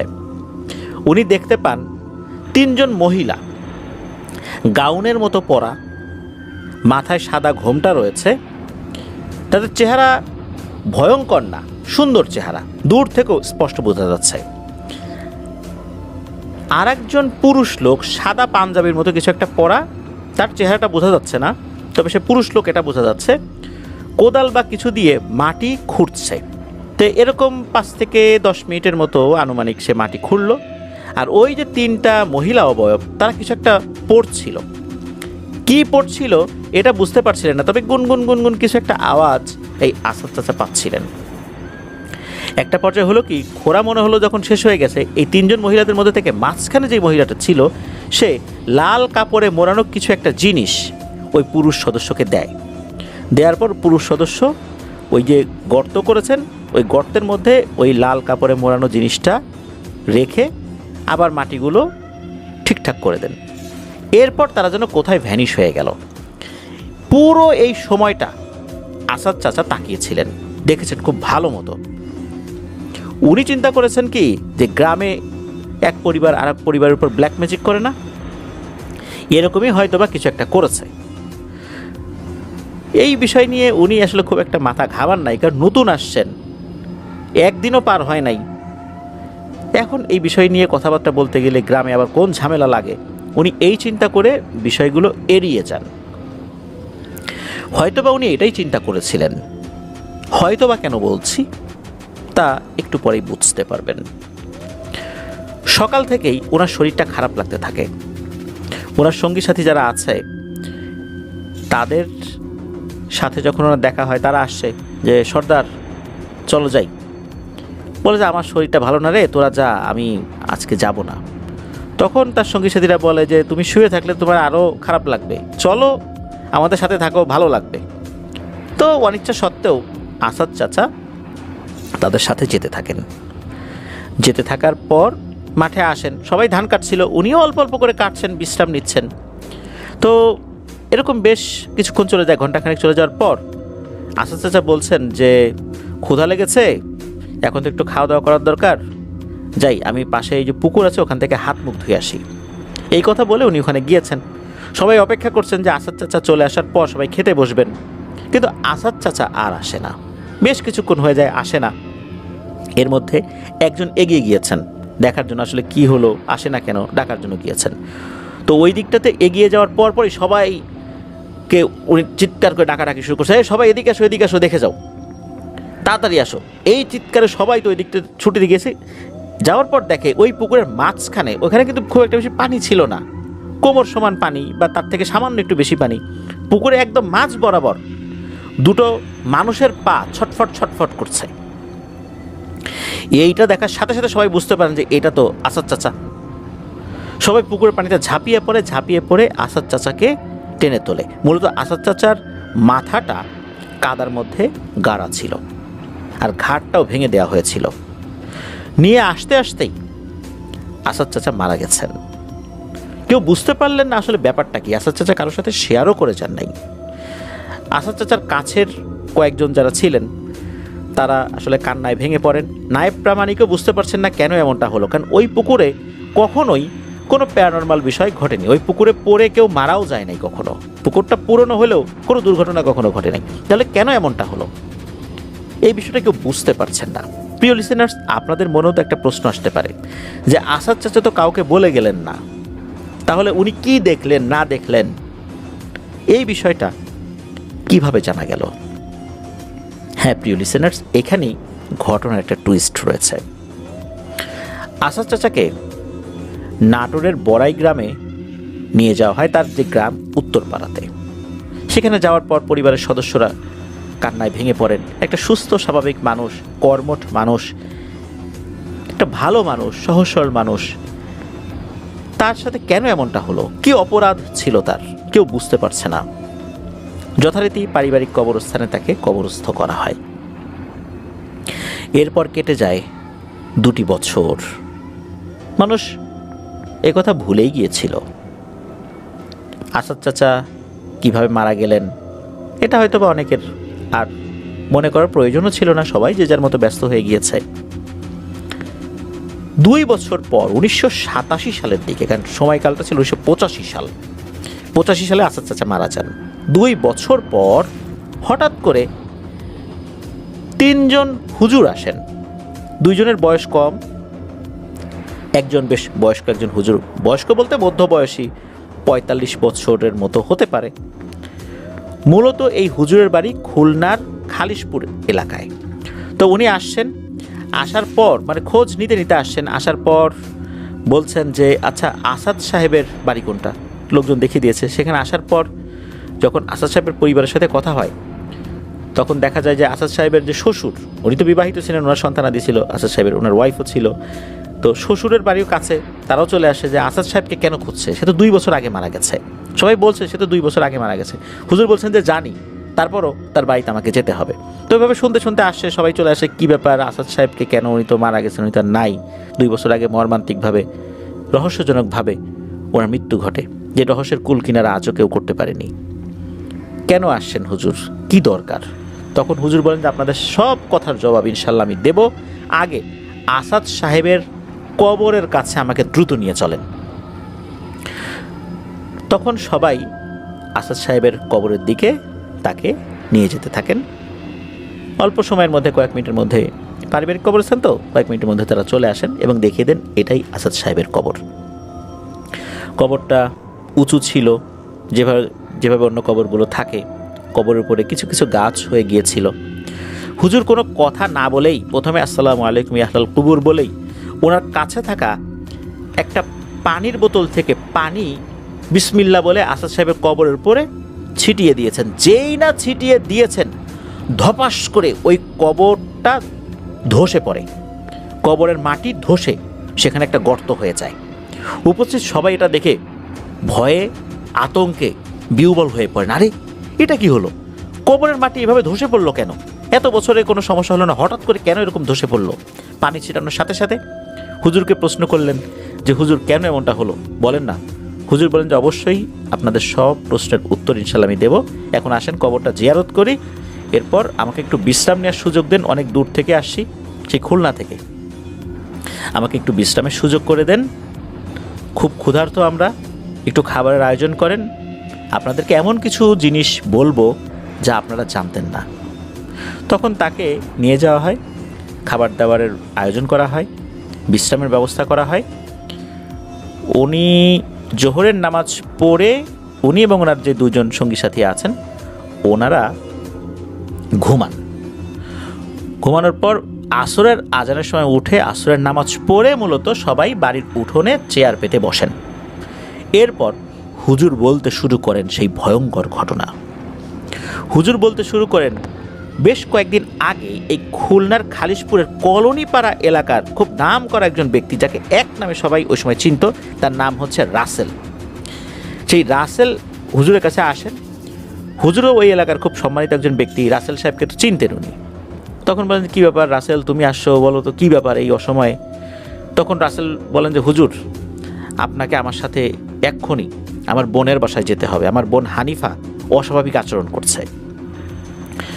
হুজুর এই কথা শোনার পর বলেন যে হ্যাঁ অবশ্যই যাব, চলো যাই। হুজুর ওই বাড়িতে গিয়েছেন। যাওয়ার পর তার বোন হানিফাকে নিয়ে আসা হয় হুজুরের সামনে। আর এই যে রাসেল ভাই তার মা হানিফাকে ধরে ধরে নিয়ে আসেন। হানিফার দিকে তাকানোর সাথে সাথে হুজুর বসা থেকে লাফ দিয়ে দাঁড়িয়ে যান। হুজুর হানিফাকে দেখে বেশ ভয়ও পেয়েছেন যে এ কি, হানিফার একই অবস্থা। হানিফার ভেতরে এমন ভয়ঙ্কর কিছু একটা আছে যেটা হুজুর বুঝতে পেরেছিলেন। হানিফাকে কেন এই জিনিসটা ধরল? এই জিনিসটা তো হানিফাকে ধরার কথা না, কেন এমনটা হলো? এই জিনিসটা হুজুর বুঝতে পারছেন না। তখন হুজুর বলেন যে ঠিক আছে, হানিফাকে বসান আমার সামনে, আমি দেখি কি করা যায়। তো হানিফাকে হুজুর সামনে বসানোর পর হুজুর রুকিয়া শুরু করেছেন। হানিফা প্রথম দিকে একটু অস্বাভাবিক আচরণ করছে, তবে রুকিয়ার একটা পর্যায়ে একদম হানিফা চুপ হয়ে থাকে। হুজুর বুঝতে পারেন যে হানিফার শরীরে ওই জিনিসটা অ্যাক্টিভ হয়ে গেছে, চলে এসেছে। আগে ছিল যেটার আলামত হুজুর বুঝতে পেরেছেন, এবার সশরীরে একদম পরিপূর্ণভাবে হানিফার শরীরের মধ্যে ঢুকে গেছে। হুজুর বুঝতে পারলেন যে এটা ভয়ঙ্কর ইফরিত শ্রেণীর জিন। এই জিনিসটাকে এখন হানিফার শরীরের মধ্যে রেখে যদি কোনো রকমের রুকিয়া উনি শুরু করেন, এমন ভয়ঙ্কর কিছু ঘটে যাবে যা হানিফার বেঁচে থাকার সম্ভাবনা 1%ও থাকবে না। এখন উনি কী করবেন? হুজুর এই বিষয়ে সিদ্ধান্ত নেওয়ার জন্য কিছুটা সময় নিলেন। হানিফার ভাই এই রাসেল ভাইকে বললেন যে রাসেল, আমাকে দ্রুত পাশে একটা রুমে কিছু সময় বসার ব্যবস্থা করে দাও, এর জন্য এই রুমে না আসে, আর তোমরা হানিফার পাশে থাকো। এই বলে হুজুর উনি কি করলেন, উনি অন্য একটা ঘরে গেলেন। ঘরে যাবার পর উনি ওনার অনুগত শক্তিশালী একটি জিনকে আহ্বান করেন। সেই জিনটা আসে, সেই জিনের সাথে পরামর্শ করেন। সেই জিনটা হুজুরকে বলে যে হুজুর, আপনি যদি এই জিনটাকে হানিফার শরীরের ভেতরে রেখে রুকিয়া করেন, ওর শরীরের ভয়ঙ্কর ক্ষতি হবে, বেঁচে থাকার সম্ভাবনা ক্ষীণ। আপনি একটা কাজ করেন, আপনি এই ঘরে একটা বৃত্ত এঁকে এই বৃত্তের মধ্যে সশরীরে ওই ইফরিতটাকে হাজির করে তার সাথে সওয়াল জবাব করেন, অর্থাৎ প্রশ্ন করেন, সে উত্তর দেবে। কিন্তু কোনোভাবেই আপনি হানিফার শরীরে ওই জিনটাকে রেখে রুকিয়া করাবেন না। এই পরামর্শ জিন দেয়। এরপর এই পরামর্শ নিয়ে হুজুর চলে আসেন আবার এই হানিফার ঘরে। আসার পর হানিফার মা এবং রাসেল ভাইকে বলেন যে তোমরা এতক্ষণ আমি যে ঘরে বসেছিলাম ওকে এখানে নিয়ে আসো। তো হানিফাকে ধরে ধরে নিয়ে আসা হয়। হানিফা কিন্তু চুপ। নিয়ে আসার পর হুজুর একটা বৃত্ত আঁকে। হানিফা তাকিয়ে তাকিয়ে দেখছে সব কিছু। এরপর হুজুর রুকিয়া শুরু করেন। রুকিয়া করার একটা পর্যায়ে তখন হুজুর বলেন যে আলহামদুলিল্লাহ, আপাতত কাজ হয়েছে, হানিফাকে আবার অন্য ঘরে নিয়ে যাও, লাগলে আমি বলব। মূলত হুজুর বিশেষ এক রুকিয়া পদ্ধতির মাধ্যমে ওই জিনটাকে হানিফার শরীর থেকে বের করে ওই বৃত্তের মধ্যে সশরীরে নিয়ে আসছে, যেটা কেউ দেখতে পাচ্ছিল না। এরপরে ওই ঘর ফাঁকা করে দেওয়া হয়, হুজুর শুধু থাকে ওই ঘরে। এরপর হুজুর ওই যে জিনিসটা অর্থাৎ ওই জিনটাকে প্রশ্ন করে যে তুই কে, কেন এই মেয়েটাকে ধরেছিস? তখন ওই জিনিসটা নাকি প্রথমেই হো হো করে হেসে দেয়, যেটা শুধু হুজুর শুনেছেন। বলে, হ্যাঁ রে হুজুর, তুই দেখি খুব ভালোই রুকিয়া জানিস। তুই ওর শরীর আমাকে হাজির করালি, আবার ওর শরীর থেকে বের করে এই গণ্ডির মধ্যেও আমাকে আনলি। তোর কাজকর্মের তারিফ করতে হয়। শোন, আমি ওকে ধরছি ওর খালাবাড়ি থেকে আসার সময়। ওর খালাবাড়ি কাছেই, এখান থেকে 300 ফুটের দূরত্ব হবে। ওখান থেকে আসতেছিল, তখন আমি ওকে ধরছি। তখন হুজুর প্রশ্ন করেন, তোকে কি কেউ কালো জাদুর মাধ্যমে ওর উপর চালান করেছে, না তুই এমনি এমনি আসছিস? তখন নাকি ওই জিনটা ভয়ঙ্করভাবে হেসে দিয়ে বলে, শোন, আমার নাম ইফরিত নাইব, আমি কারো গোলামি করি না। আর আমার যে গোত্র ইফরিদের, মনে রাখিস আমরা হচ্ছি সেই গোত্র জিনেদের মধ্যে সবচেয়ে ব্যতিক্রমী এক গোত্র, যারা নিজেদের শক্তি ক্ষমতা প্রদর্শনের জন্য নিজেদের গোত্রের মধ্যেই যুদ্ধে লিপ্ত হয়। সাধারণত জিনেরা নিজেদের গোত্রের মধ্যে যুদ্ধে লিপ্ত হয় না, এক গোত্র অন্য গোত্রের সাথে যুদ্ধে লিপ্ত হয়, কিন্তু আমরা নিজেদের গোত্রের মধ্যেই যুদ্ধে লিপ্ত হই। আর আমি কারো গোলামি করি না। আমরা 4 ভাই 3 বোন, আমরা কারো গোলামি পছন্দ করি না।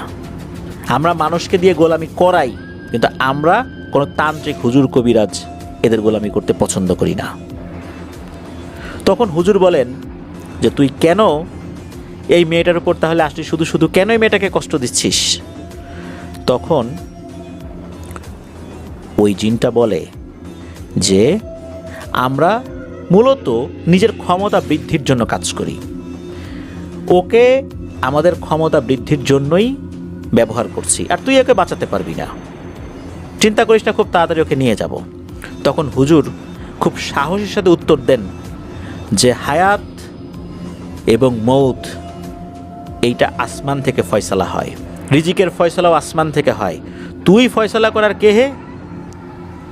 তুই ওর মৃত্যু দিবি? তুই কি ওর মৃত্যুর মালিক? জীবন মৃত্যু এই সব কিছুর মালিক আল্লাহ সুবহানাহু ওয়া তাআলা। দেখি তুই কি করতে পারিস, এবার বল, তুই কেন এর উপর নিজের ক্ষমতা প্রদর্শন করছিস? তখন এ কোনো উত্তর দিতে চায় না। একটা পর্যায়ে হুজুর বুঝতে পারেন এ কোনো কথাবার্তা ছাড়াই ওই গণ্ডি পার হয়ে চলে গেছে। অবাক কাণ্ড! হুজুর যেই রুকিয়ার মাধ্যমে ওই জিনটাকে ওই গণ্ডির মধ্যে এনেছিলেন, হুজুরের ওই গণ্ডির বাইরে যাওয়ার সুযোগ তার ছিল না। এমন কঠিন এক গণ্ডি উনি এঁকেছিলেন, কিন্তু এই জিনিসটা থেকে অনায়াসে সে চলে গেছে। তার মানে হচ্ছে এটা অত্যন্ত শক্তিশালী একটি জিন। হুজুর এটা বুঝতে পারেন। বুঝতে পারার পর উনি ওনার সেই নেককার শক্তিশালী জিনকে ডাকেন, তার সাথে পরামর্শ করেন যে আচ্ছা এখন কি করা যায় বলো। তখন ওই জিনটা বলেন যে আগে আপনি এখন হানিফার উপর রুকিয়া করেন, কারণ ওর শরীরের মধ্যে এক্ষুনি ওই জিনটা আবার ঢুকে যাবে। এই কথা বলতে বলতে পাশের রুম থেকে চিৎকার চেঁচামেচি শুরু হয়ে যায়। ওই জিনটা বের হয়ে হানিফার শরীরে ঢুকে গেছে। ঢুকে যাওয়ার পরপরই হানিফা আবার অস্বাভাবিক আচরণ করছে। তখন হুজুর বলেন যে আপনি দ্রুত যে কাজটা করবেন, এখনই হানিফাকে আবার এখানে নিয়ে আসেন, ওই জিনটাকে আবার এই গণ্ডির মধ্যে আবদ্ধ করেন এবং হানিফার উপর দ্রুত কিছু রুকিয়া করেন। জিনের কাছ থেকে পরামর্শ নিয়ে হুজুর হানিফাকে দ্রুত আবার এই রুমে নিয়ে আসতে বলেন। এই রুমে নিয়ে আসার পর আবার হুজুর রুকিয়া করেছেন। অল্প সময়ের মধ্যেই ওই জিনটাকে আবার ওই গণ্ডির মধ্যে আনতে উনি সক্ষম হয়েছেন।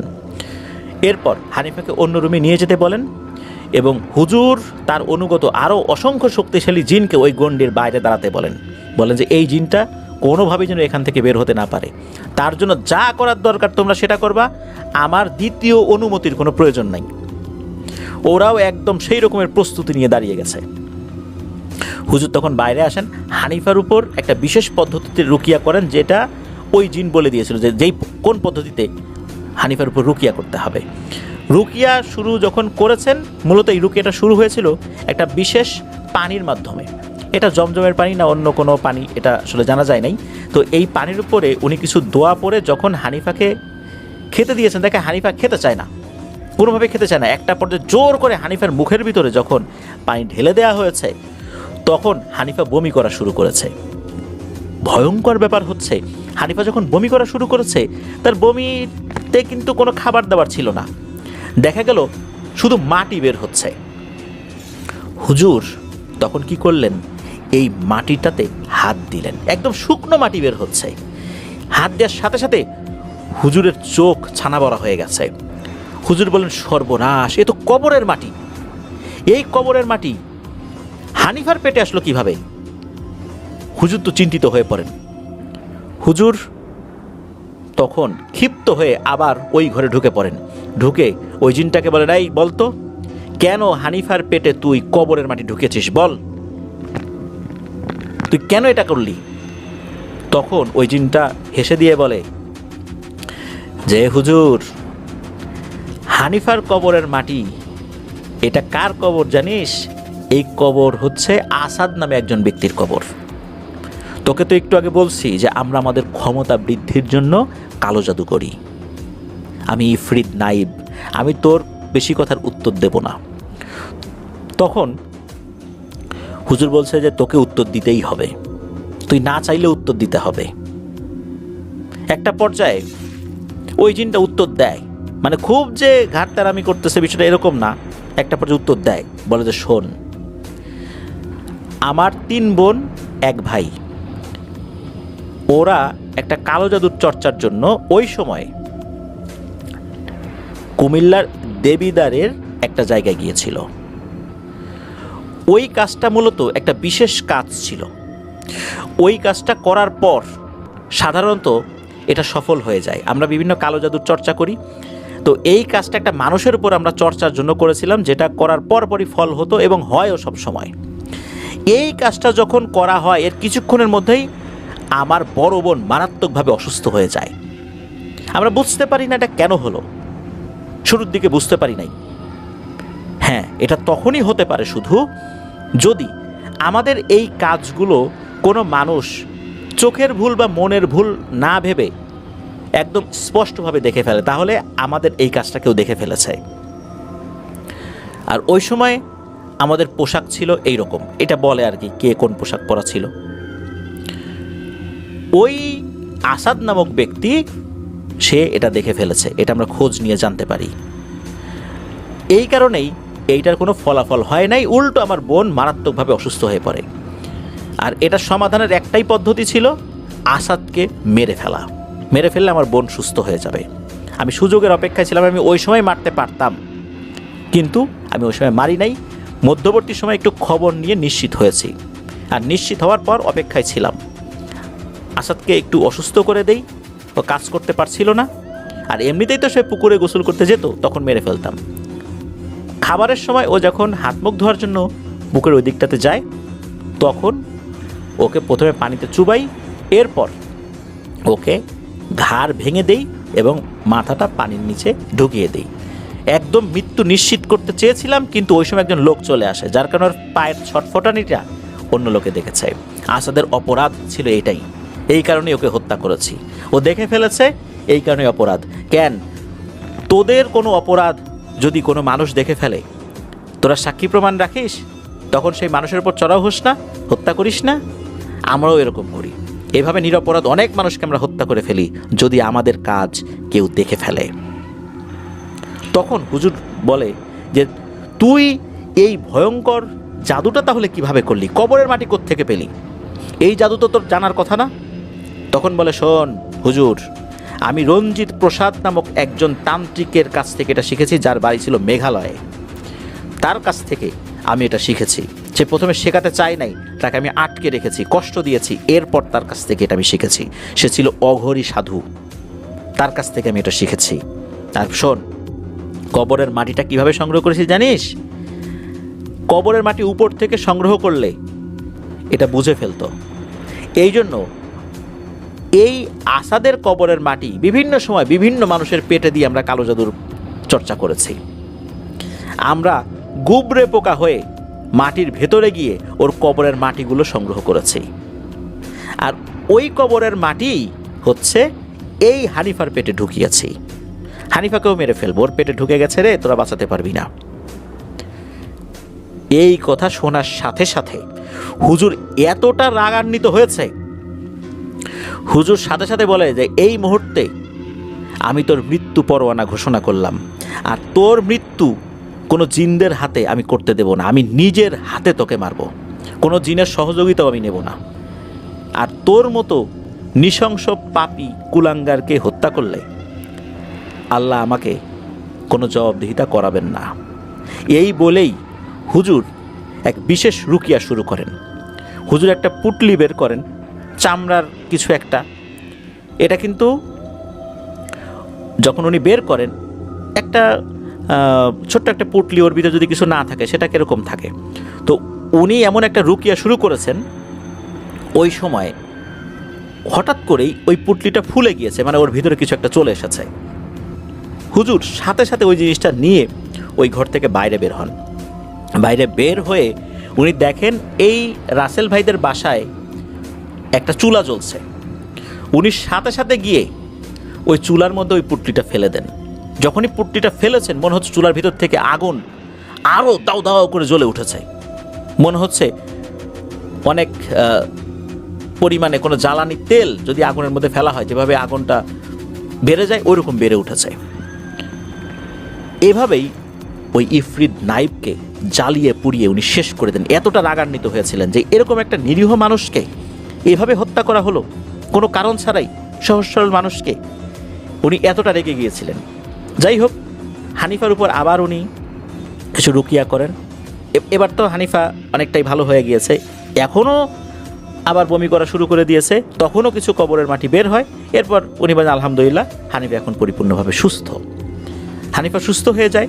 তবে ওই যে জিনেরা, বিশেষ করে ওই নেককার শক্তিশালী জিন হুজুরকে বলেন যে হুজুর শোনেন, ওর ভাই বোনেরা তো এখনও আছে, ওদের কি করা যায় সেটা পরে দেখব, কিন্তু এই যেই আসাদের কবর, এই কবর থেকে প্রতিনিয়ত ওরা যদি মাটি নেয় এবং মাটি নিয়ে যদি বিভিন্ন মানুষের শরীরে এটা প্রবেশ করায় তাহলে ওই নিরীহ মানুষগুলো মারা যাবে, যেমনটা হানিফার বেলায় হতে পারতো। আল্লাহর রহমতে বেঁচে গিয়েছে।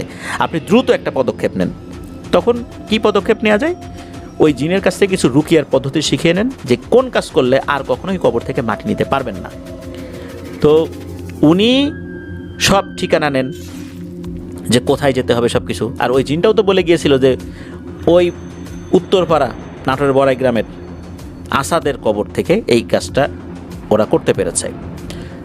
ওনারা ওই অনুযায়ী সেখানে পৌঁছানোর সাথে সাথে মূলত ওইখানে যখনই পানির ছিটা দিয়েছেন সাথে সাথে কবরের মাটি ধসে পড়েছে। তো এই গল্পটা ডিটেলসে যখন বলেছেন তখন সবাই তো আবারও কান্নায় ভেঙে পড়ে। দীর্ঘ 2 বছর পর আবার সেই পুরনো ব্যাপারটা যখন সামনে চলে আসে, সবাই বলে যে কী অপরাধ ছিল? তার তো কোনো অপরাধ ছিল না। কিভাবে নিরীহ একটা মানুষকে নৃশংসভাবে হত্যা করলো তারা। যে হত্যা করেছে সে তার শাস্তি পেয়েছে। হুজুর বলেন যে আসাদ সাহেবের কবর মাটি নিয়ে আর এখন কেউ কিছু করতে পারবে না ইনশাল্লাহ। কবরের মাটিটা তো একটু ধসে পড়েছে, আপনারা এখন কবরটা সুন্দর করে ঠিকঠাক করে দেন। হুজুর এরপরে চলে আসেন সেখান থেকে। প্রিয় লিসেনার্স, একবার ভাবুন কি ভয়ঙ্কর ব্যাপার এটা। মানুষ নিজের অজান্তেই কিন্তু এই দুর্ধর্ষ ইফরিত নাইবের মতো বিভিন্ন ইফরিত শ্রেণীর জিনের খপ্পরে পড়ে যায়। কালো জাদু না, এমনিতেই পড়ে গেছে। এই জন্যই কিন্তু আমরা সব সময় বলে থাকি যে সেলফ রুকিয়া, যেটা প্রত্যেক ফরজ নামাজের পরে যেই দোয়াগুলো পড়তে হয়, রাসূল সাল্লাল্লাহু আলাইহি ওয়াসাল্লাম যেগুলো আমাদেরকে শিখিয়ে গেছেন সেই জিনিসগুলো করতে, এই জিনিসগুলো করলে ইনশাল্লাহ এই সমস্যাগুলো থেকে আমরা মুক্ত থাকতে পারবো।